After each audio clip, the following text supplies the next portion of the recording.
Chased by Fear, the Terrifying Stranger Encounter. Part 1, The Shadow in the Backyard. It was a typical evening, or so I thought. The kind of night where you feel cozy inside, wrapped in the comfort of your home. The kind where you're just winding down after a long day, letting the hours slip away. I was home alone, which, on most occasions, was a comfort. The peace of being in my own space, with no one to answer to, was a luxury I enjoyed often. On this particular night, I was preparing for bed early, after a simple dinner and a quiet evening. The weather outside was brisk, typical for the season, with a faint chill creeping in from the open window in the living room. The air had that sharp, refreshing bite that made it feel like autumn was truly settling in.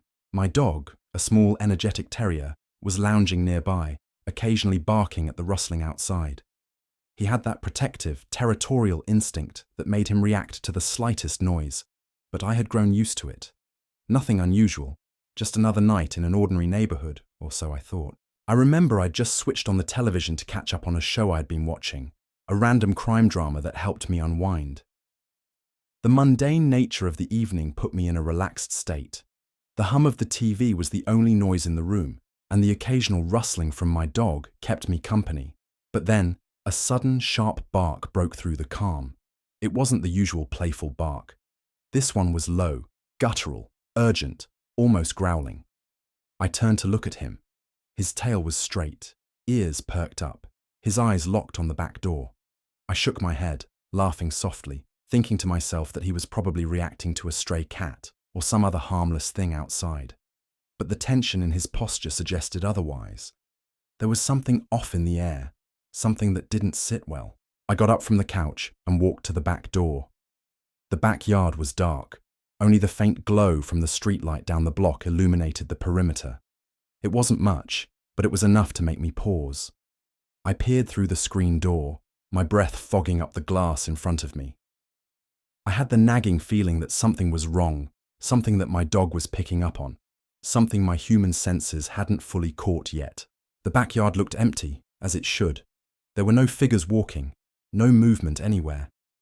But I couldn't shake the feeling that I wasn't alone. The hair on the back of my neck stood up. My eyes scanned the yard again, and there, just behind the edge of the shadow cast by the tall fence, I thought I saw something.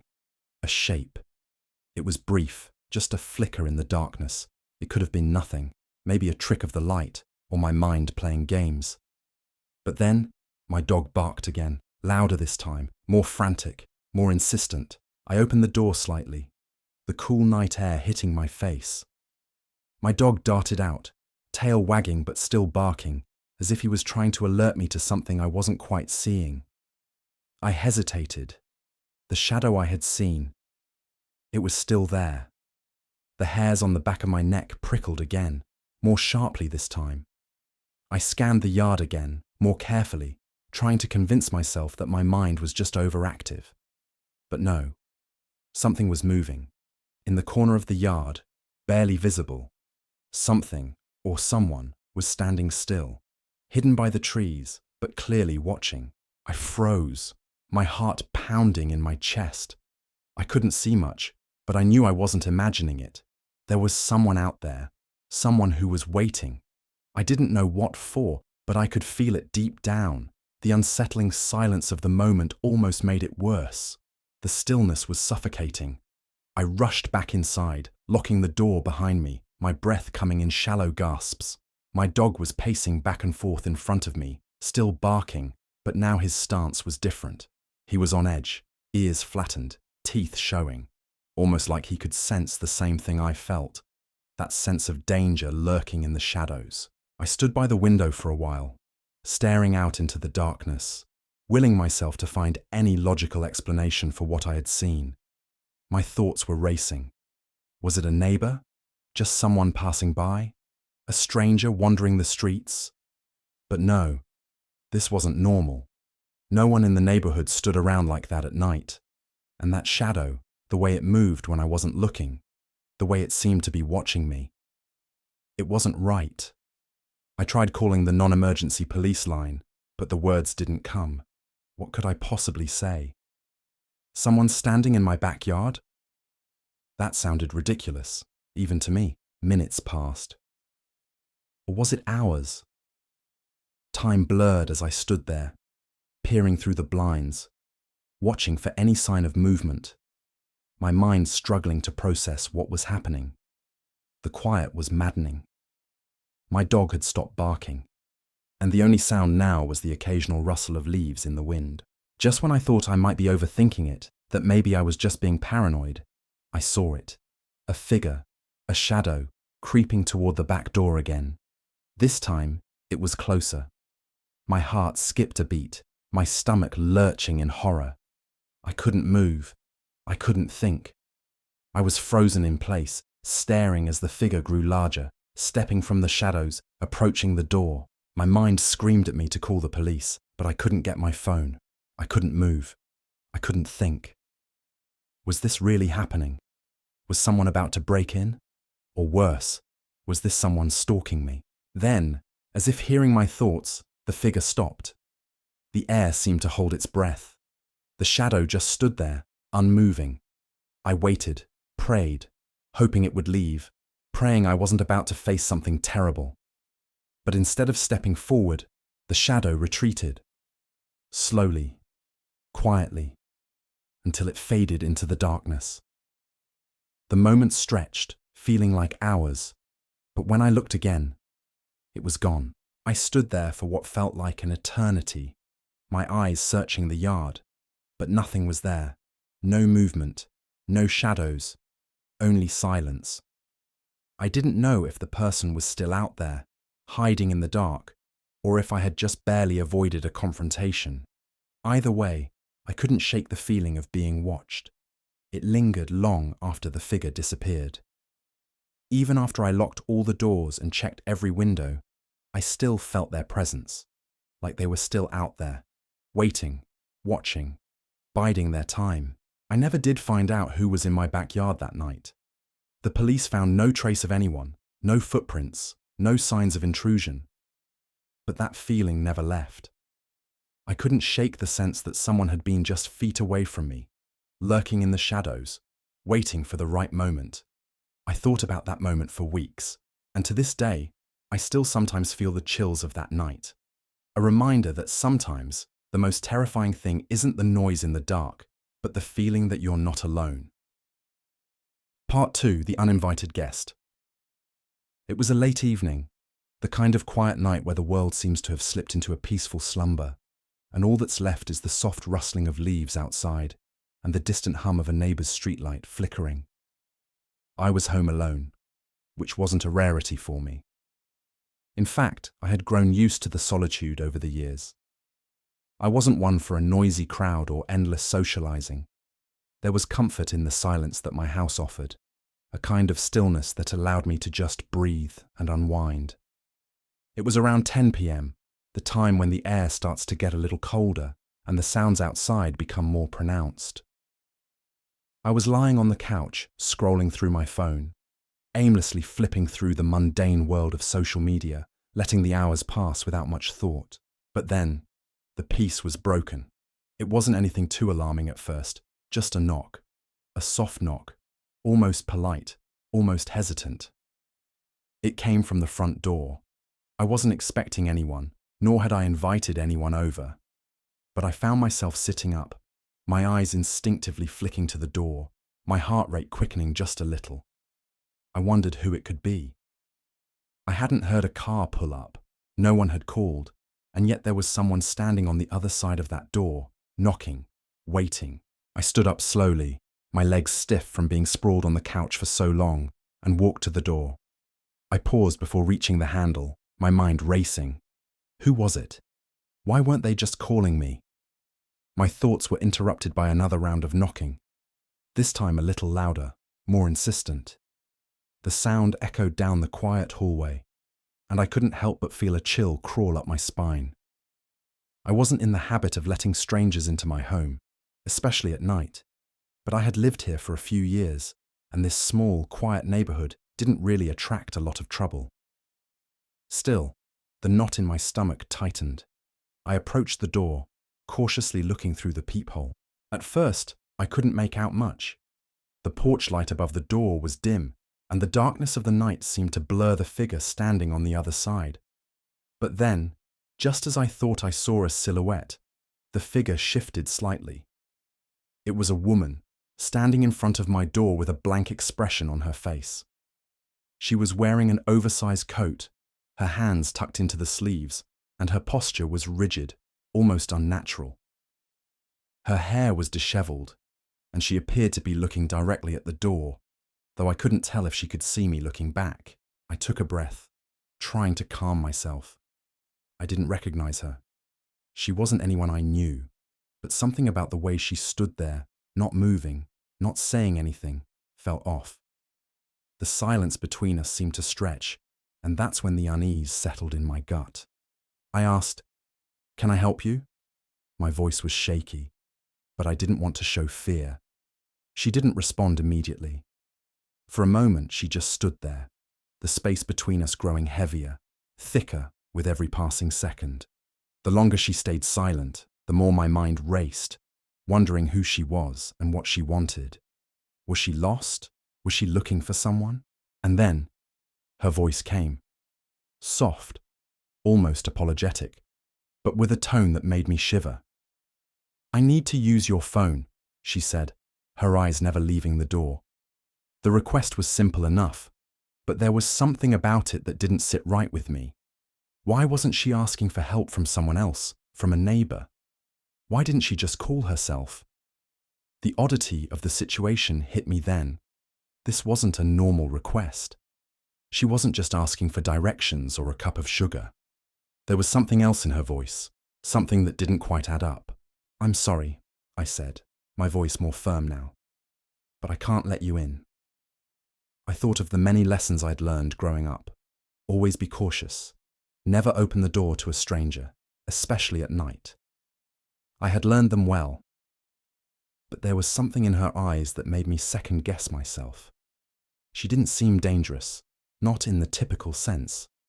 She wasn't aggressive or demanding, but the way she lingered, the way her smile didn't quite reach her eyes, it made me feel like something was wrong. She paused, and I could hear her breathing outside the door, almost as if she was weighing her next words. When she spoke again, her voice was quieter, more insistent. "Please, just for a second. I'm really cold out here, and I don't know where else to go." I stepped back, my heart pounding in my chest. Every instinct was telling me not to open that door, but I hesitated. What if she was in trouble? What if she was telling the truth? But the nagging feeling in the back of my mind, the one that told me something wasn't right, wouldn't let me ignore it. "I'm really sorry," I said again, more firmly this time, "but I can't help you." There was a long silence after that, and I could hear her shuffle her feet outside, as if she were considering her next move. I didn't know what she was thinking, what she wanted, but I didn't feel safe. My hands trembled slightly as I backed away from the door, my back pressing against the wall. She hadn't said much, but somehow it felt like I had just narrowly escaped a dangerous situation. I didn't wait around. I didn't give her a chance to say anything else. I locked the door and made sure all the windows were shut tight. My heart was still racing, and I couldn't shake the feeling that I was being watched. I stayed in that room, my eyes darting to the windows, constantly checking for any sign of movement, of anything that might indicate she was still out there. A few hours passed, and the house was quiet again. The kind of quiet that makes you wonder if you're truly alone. But then, around midnight, I heard it.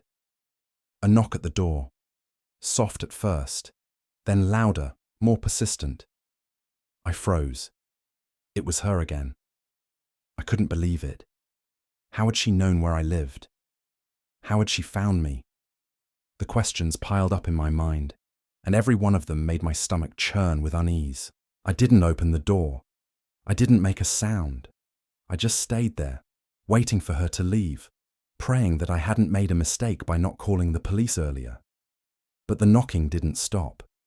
It continued, each knock coming at a slower, deliberate pace. I could hear the sound echoing through the empty house, louder now, more invasive. It was like she wasn't going anywhere. It was like she was waiting for something, waiting for me to let her in.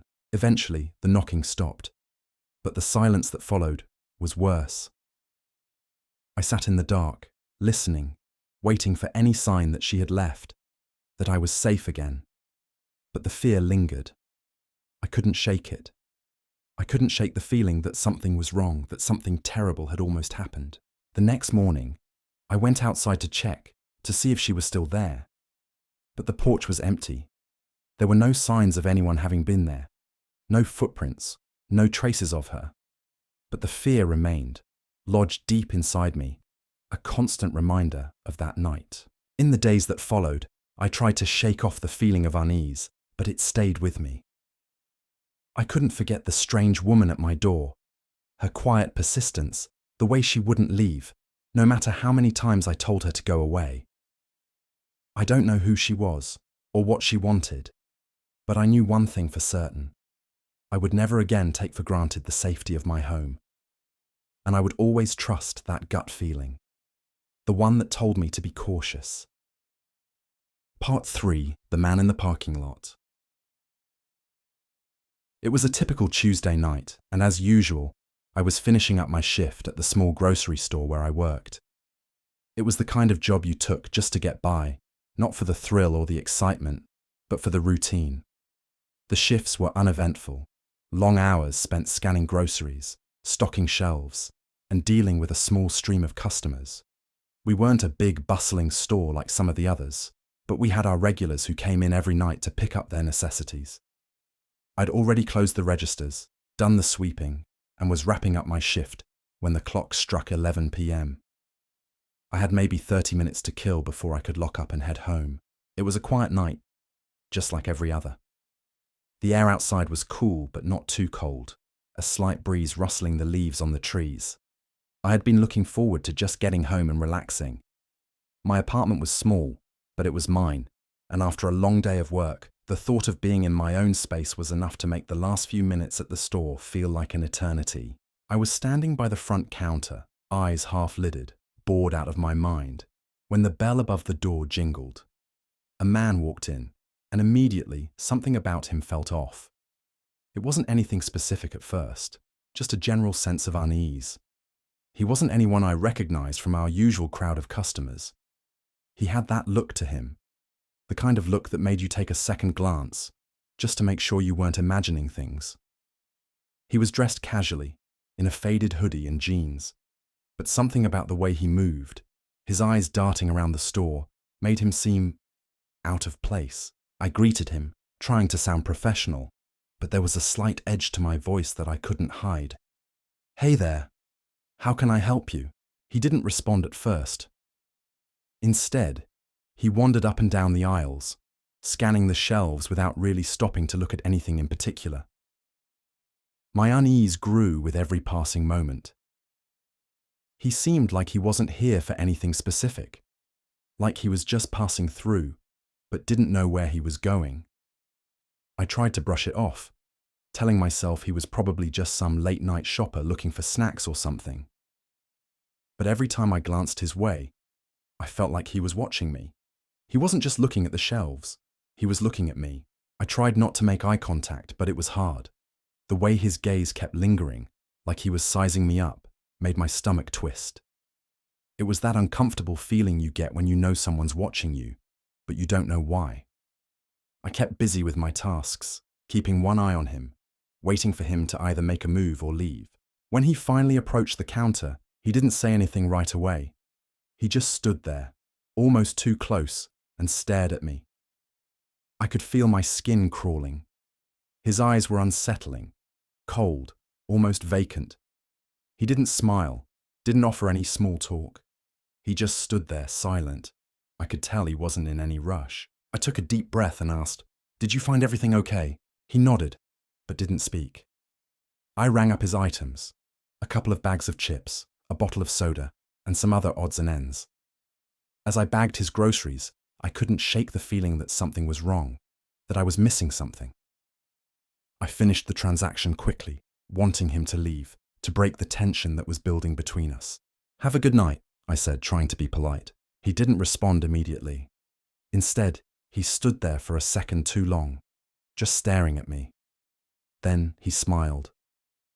But it wasn't a friendly smile.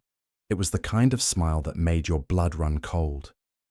It was forced, stretched thin, like he was trying to hide something beneath it. A creepy smile. Something that felt more like a warning than a gesture of kindness. I managed to force a smile of my own, a nervous one, and took the cash he handed me. "Thank you," I said, trying to keep my voice steady.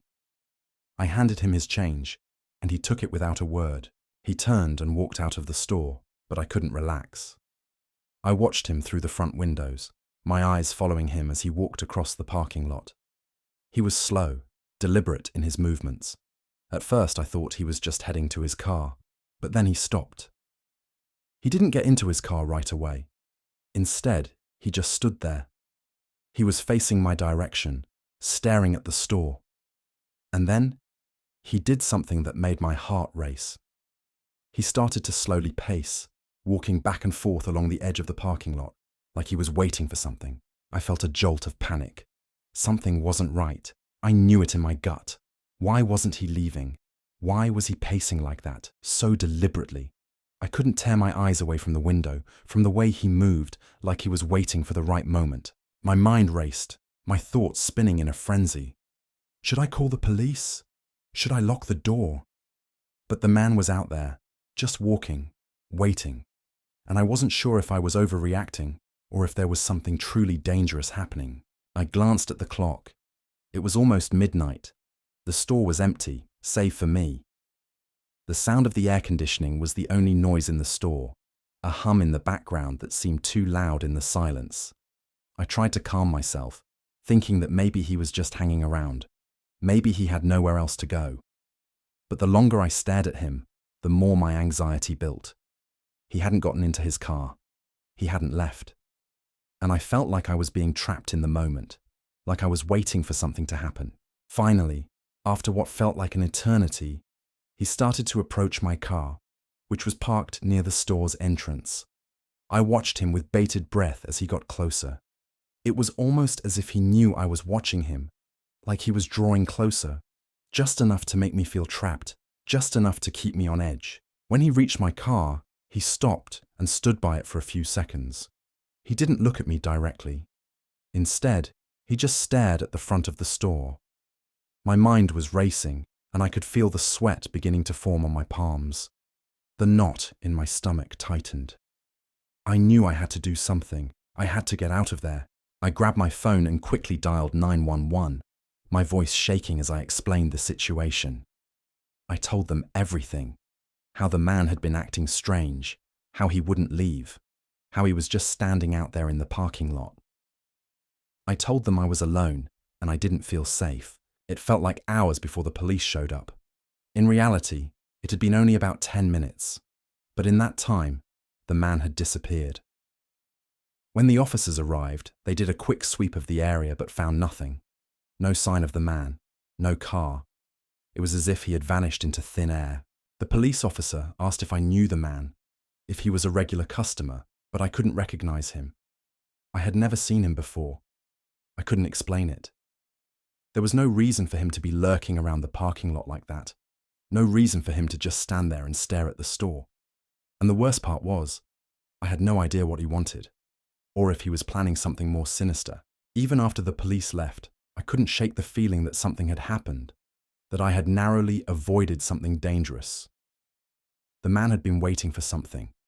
Maybe for me to leave the store, maybe for the moment when I'd be vulnerable.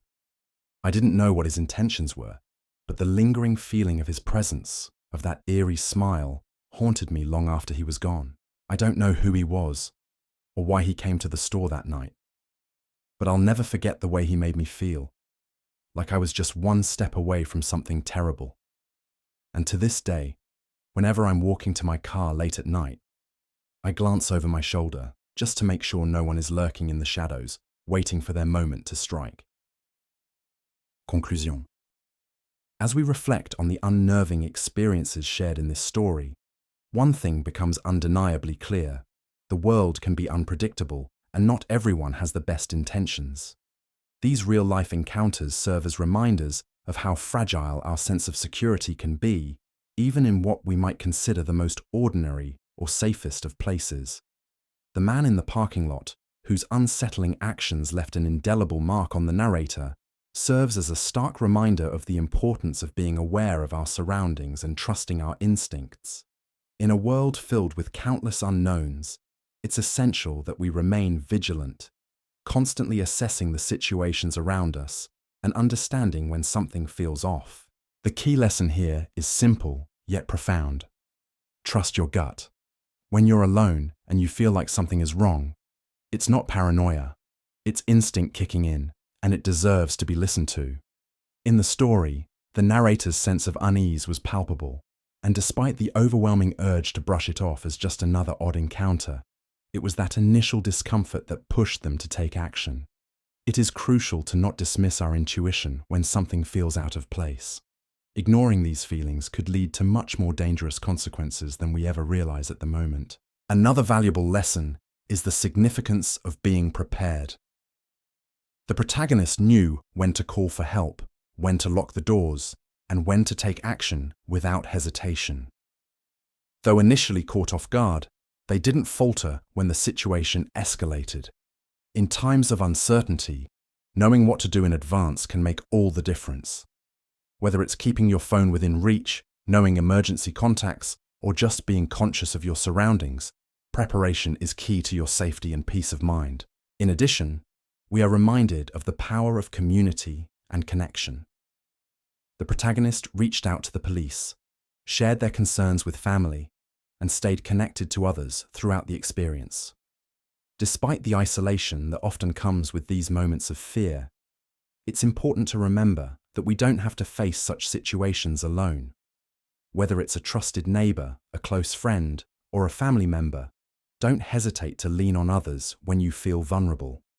We are stronger when we work together, and safety often lies in the support of those around us. Moreover, the story is a powerful reminder of the unpredictability of the world we live in. Things don't always unfold the way we expect, and sometimes danger can appear when we least expect it.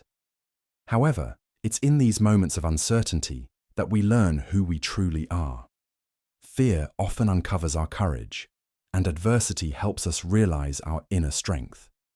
By navigating these challenges and remaining vigilant, we grow as individuals, learning how to safeguard ourselves emotionally and physically, and making our way through life with a sharper awareness of the world and the people around us. So, what's the ultimate takeaway from this experience?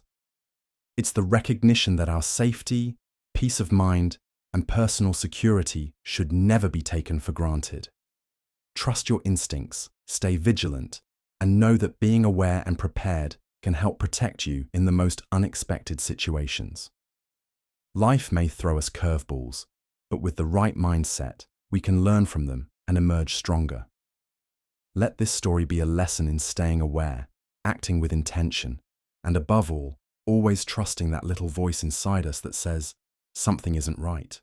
In the end, it's the strength to listen to that voice, to act decisively when it matters, and to trust in our ability to handle the unexpected that truly defines us.